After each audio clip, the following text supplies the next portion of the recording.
কয়েকদিন আগে বাংলাদেশের ইসলামিক দলের এক বড় নেতা, তাকে সাংবাদিক প্রশ্ন করেছে যে আচ্ছা, আপনারা যদি ক্ষমতায় যান তাহলে কি সিনেমা, নাটক, গান বাজনা বন্ধ করে দেবেন? তিনি যদি প্রকৃত ইসলামিক নেতা হতেন তাহলে তিনি কি বলতেন? তিনি বলতেন যে কোরআন এবং সুন্নাহ যেগুলাকে জায়েজ করেছে আমরা সেগুলো রাখবো, যেগুলো নাজায়েজ করেছে আমরা সেগুলো নিষিদ্ধ করে দেবো। কথা ঠিক কিনা তিনি বলেন? তিনি বললেন না না না, আমরা এগুলো বন্ধ করবো না। আবার জিজ্ঞেস করা হলো আরেকজন নেতাকে, আপনারা ক্ষমতায় গেলে মেয়েদেরকে বোরকা পরতে বাধ্য করবেন? তিনি বললেন না না, আমরা বোরকা পরতে বাধ্য করব না, এটা ঐচ্ছিক ব্যাপার, যার খুশি পড়বে, যার খুশি পড়বে না। আমি অবাক হয়ে গেলাম, আপনি ধর্মীয় নেতা, আপনি বলে দিন কায়েম করবেন, এই আপনার দিনের বুঝ? পর্দার বিধান তো ঐচ্ছিক নয়, পর্দার বিধান তো আল্লাহ ফরজ করেছেন, আপনি ঐচ্ছিক করেন কেন? ওই সবার কাছ থেকে ভোট পাওয়ার আশায়, গদি দখল করার আশায়?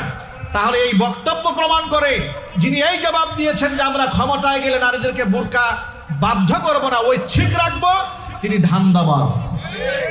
কথা ঠিক কিনা জোরে বলেন? ধান্দাবাজ। আপনি যদি খেলাফত চান, আল্লাহর দ্বীন চান, আপনি স্ট্রেট বলবেন আমার আল্লাহ যা হালাল করেছেন রাষ্ট্রীয়ভাবে হালাল ঘোষণা করা হবে, আমার আল্লাহ যা হারাম করেছেন রাষ্ট্রীয়ভাবে তা হারাম ঘোষণা করা হবে। পর্দা পুশিদা মুসলিম মেয়েদের জন্য অবশ্যই বাধ্যতামূলক করতে হবে। কথা ঠিক কিনা জোরে বলেন? এটা রাষ্ট্রের ফরজ আইন, এটা আমার কথা নয়। কোরআন মাজিদ থেকে একটুখানি শোনা আপনাদের কি আল্লাহ পাক বলছেন, আল্লাযীনা ইম্মাক্কান্নাহুম ফিল আরদি আকামুস সালাতা ওয়া আতাবুজ যাকাতা ওয়া আমারু বিল মা'রুফি ওয়া নাহাউ আনিল মুনকার। ইমানদারদেরকে যদি আমি ক্ষমতার মস্তদে বসায় দেই, তারা চারটা মৌলিক কাজ করবে। কয়টা যদি বলেন? এক নাম্বার আকামুস সালাহ, এই সমাজের মধ্যে তারা নামাজ কায়েম করবে। দুই নাম্বার আতাবুজ যাকাত, তারা যাকাত আদায় করবে।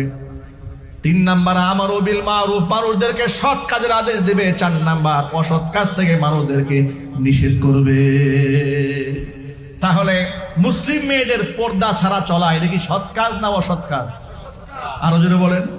তা আল্লাহ তো বলছেন ইমানদাররা ক্ষমতায় গেলে এখানে অসৎ কাজ থেকে বাধা দিবে, আর আপনি বলে যে না আমরা কোনো বিধি নিষেধ দেব না। তাহলে তা আপনি ইকামতের দিনের মানায় বুঝেন নাই, আপনি ইকামতের দিনের ব্যাখ্যাটাই বুঝেন না, যে আল্লাহ পাক যে দিন দিয়েছেন সে কোন দিন।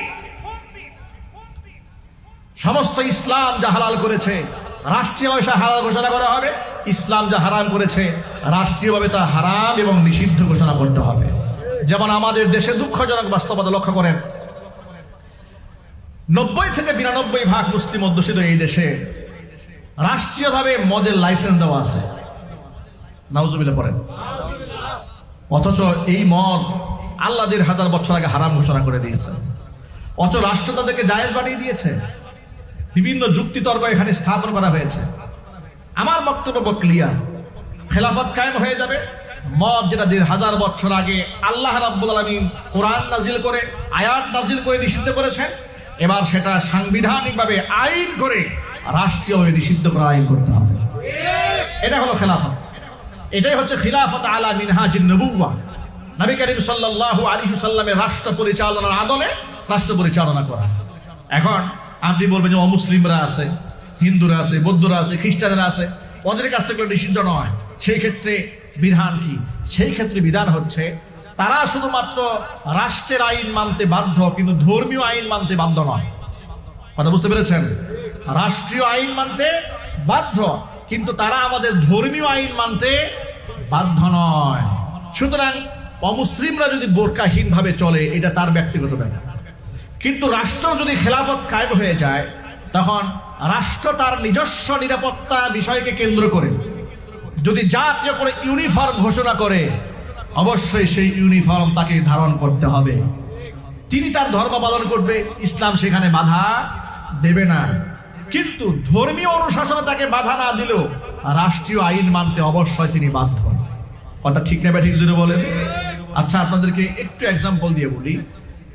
গত স্বৈরাচারীর আমলে একটা বিষয় আপনারা দেখেছেন, লক্ষ্য করেছেন, প্রত্যেকটা সরকারি অফিসে যিনি অফিসার বসে থাকেন তারা মাথার উপরে বঙ্গবন্ধুর ছবি, শেখ হাসিনার ছবি আইন করে বসিয়ে দেওয়া হয়েছিল।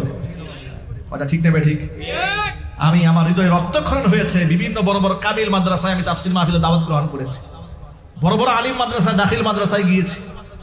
আমি দেখেছি আলেম মানুষ, প্রিন্সিপাল বসে আছেন, মুফতি মুহাদ্দিস, মাথার উপরে ছবি ঝুলতেছে, হারাম। অথচ আল্লাহর নবী সাল্লাল্লাহু আলাইহি ওয়াসাল্লাম বলেছেন, যে ঘরের মধ্যে ছবি থাকে এবং ফুল থাকে, ওই ঘরের মধ্যে আল্লাহ পাকের রহমতের ফেরেশতা প্রবেশ করে না। কিয়ামতের দিন সবচাইতে ভয়ঙ্কর শাস্তির সম্মুখীন হবে ওই ব্যক্তি, আল মুসাফফিরুন, যেই ব্যক্তি অপ্রয়োজনীয় ছবি তুলেছে, ছবি বানিয়েছে, ছবি অঙ্কন করেছে, যারা ছবি অঙ্কিত করেছে। কিয়ামতের মাঠে আল্লাহ পাক তাদেরকে বলবেন, তার মধ্যে রূহ ফুঁকে দাও, আত্মা ঢুকাইয়া দাও। সে কি পারবে? চিৎকার দিয়ে বলেন পারবে। কিন্তু এই যে নিষিদ্ধ এবং হারাম কাজটি রাষ্ট্র আইন করে বাধ্যতামূলক আলেমের মাথার মধ্যে ঝুলিয়ে রেখেছে। রাষ্ট্রীয় আইন করার কারণে তারা মানতে বাধ্য হয়েছে। সুতরাং অমুসলিমদের জন্য বিধান হচ্ছে, রাষ্ট্রের কিছু নীতিমালা আছে। যেমন আপনি রাস্তায় যখন চলেন, এর রাইট সাইড আছে, রং সাইড আছে। এখানে কে হিন্দু, কে বৌদ্ধ, কে খ্রিস্টান দেখা দরকার নেই। এমন না আমি মুসলমান, আমি ডান পাশে চলবো, উনি হিন্দু, উনি বাম পাশে চলবে, বিষয়টা কি এরকম? এরপরে রাষ্ট্রীয় আইন আছে, সিগন্যাল, রেড সিগন্যাল জ্বলেছে, গাড়ি এখন থেমে যাবে। এরপরে গ্রিন সিগন্যাল জ্বলেছে, গাড়ি এখন চলবে। এগুলো রাষ্ট্রীয় আইন, এগুলো ধর্মীয় অনুশাসন নয়। এই যে আমাদের সমাজের নেতারা আমাদেরকে বুঝান যে সুন্দর রাস্তা হবে, ড্রেনেজ ব্যবস্থা হবে, এরপরে আপনার পানির ব্যবস্থা হবে, নিরবিচ্ছিন্ন বিদ্যুতের ব্যবস্থা হবে। আমাদেরকে শুধু এই সমস্ত আশ্বস্ত করে তো লাভ নাই। আমরা রাষ্ট্রের শুধুমাত্র রাস্তাঘাটের উন্নয়ন চাই না, আমরা ইমানের উন্নয়ন চাই। কারণ এই ধরনের উন্নয়ন তো ইউরোপে আছে, আমেরিকায় আছে, জাপানে আছে, কানাডায় আছে, ব্রিটেনে আছে, চায়নাতে আছে, রাশিয়াতে আছে। তারা কি পেয়েছে? শুধুমাত্র জাগতিক অফার করলে হবে না যে আপনার রাস্তা সুন্দর হবে, ড্রেনেজ ব্যবস্থা সুন্দর হবে, নাগরিক সুবিধা পাবেন। অবশ্যই আপনাদের কাছ থেকে, আপনারা যারা লিডার, নেতা, তাদের কাছ থেকে এগুলো তো আমাদের প্রাপ্য, এগুলো আমাদের হক। কিন্তু এর থেকে আমাদের বড় হক হচ্ছে আমাদের ইমানের গ্যারান্টি দিতে হবে। ইমানের ব্যাপারে আমাদেরকে অবশ্যই নিরবিচ্ছিন্নভাবে আমাদের ধর্মীয় স্বাধীনতা দিতে হবে, আর ইমানের ব্যাপারে আমাদের নিশ্চয়তা দিতে হবে। এমন আইন করে ফেলবেন যে আমার ইমানটাই বরবাদ হয়ে যাচ্ছে, এরকম আইন নাই দেশে? আরো যদি বলেন। ছোট্ট করে এক্সাম্পল দিয়ে বলি কেমন কুফরি আইন বাংলাদেশে আছে।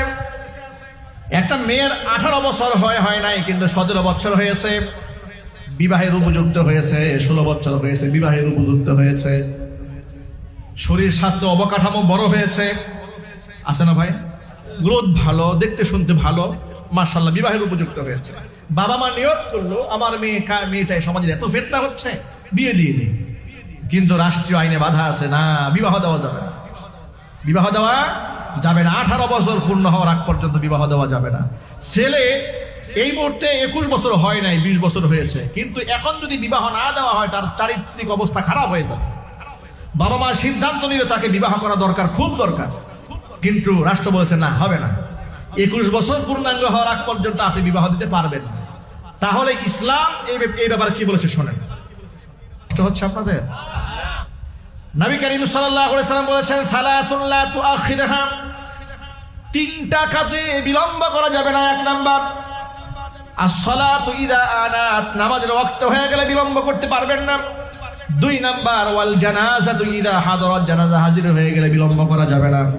3 নাম্বার ওয়াল আইয়িমু ইযা ওয়াজাদতা লাহা কুফুয়ান, বিবাহিত ছেলে মেয়ে, বিবাহের উপযুক্ত ছেলে মেয়ের জন্য উপযুক্ত পাত্র পাত্রী যদি পাওয়া যায়, সেখানে বিলম্ব করা যাবে না, নিষেধ। আপনি আইন ঢুকাই দিয়েছেন যে না, 18 বছর আগে কোনোভাবেই আপনি বিবাহ দিতে পারবেন না, বিবাহ করাতে পারবেন না। এগুলো হচ্ছে আল্লাহ এবং রসুলের সিদ্ধান্তের বাহিরের কুফরি আইন, এগুলো পরিবর্তন করতে হবে।